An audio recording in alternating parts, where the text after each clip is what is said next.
think it was the beginning of 2021.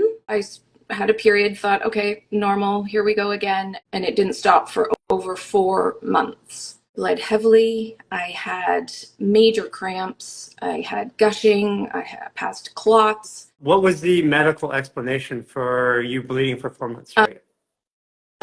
Pretty normal stuff. It happens.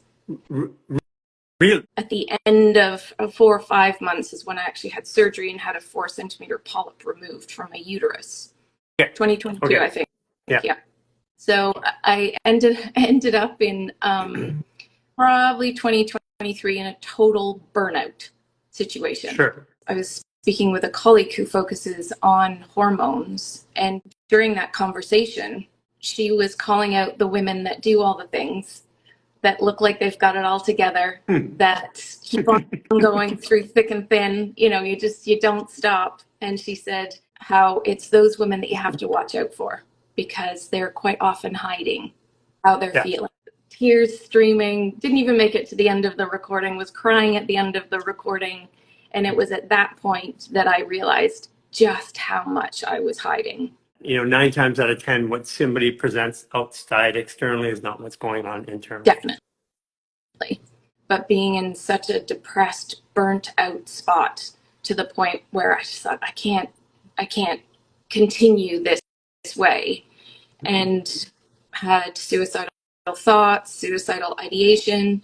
I had to just really, with so much courage, to speak to my partner about how I was feeling, to speak to my colleagues and just say, okay, I'm in this place and I don't know what to do. I took some time off from my podcast. I kept going with my day job, and had some testing done, a Dutch test, which is an incredible test. And that really showed just how little my body was able to hold on to resiliency, showed where my progesterone, my testosterone, or the lack of them, my cortisol even, and also my progesterone, and just low across the board.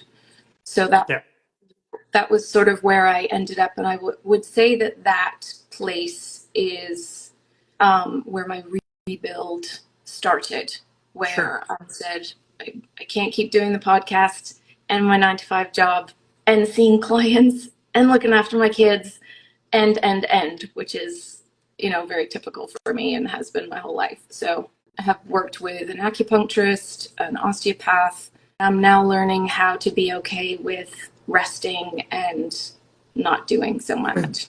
My greatest fear with going through all of this, the feeling that I had of being old, I just felt old. I felt like, well, I've done everything. I've written a book. I've done all these things during my whole career. I've traveled. Like, what else is left? What is there that I want to do?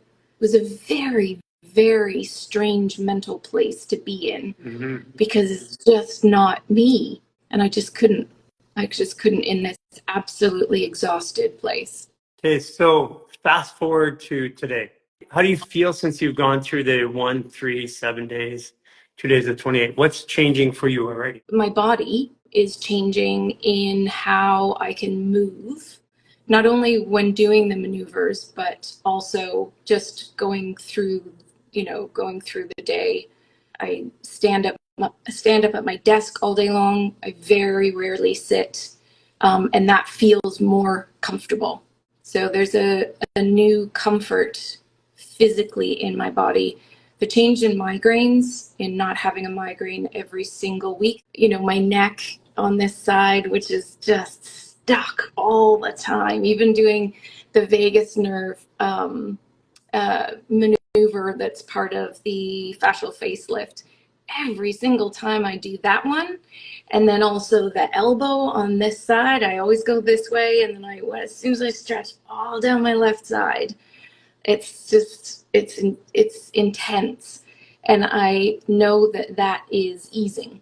It's easier to do the maneuvers. It's easier to move my body, bringing my leg up into a squat, bringing my, bending over. Everything has more movement. The prompts already made me stop and think, hmm, do I trust myself that I'm doing the right thing? And rather than overthink it, I actually could just let it go and say, okay, I see you, trust. And I know that you're popping up for a reason. And I'm going to see how that unfolds over the next 28 days.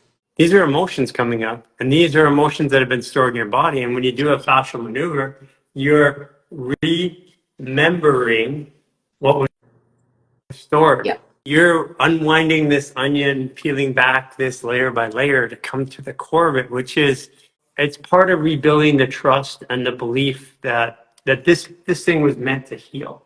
It had nothing to do with the plane, it had to do with how you felt.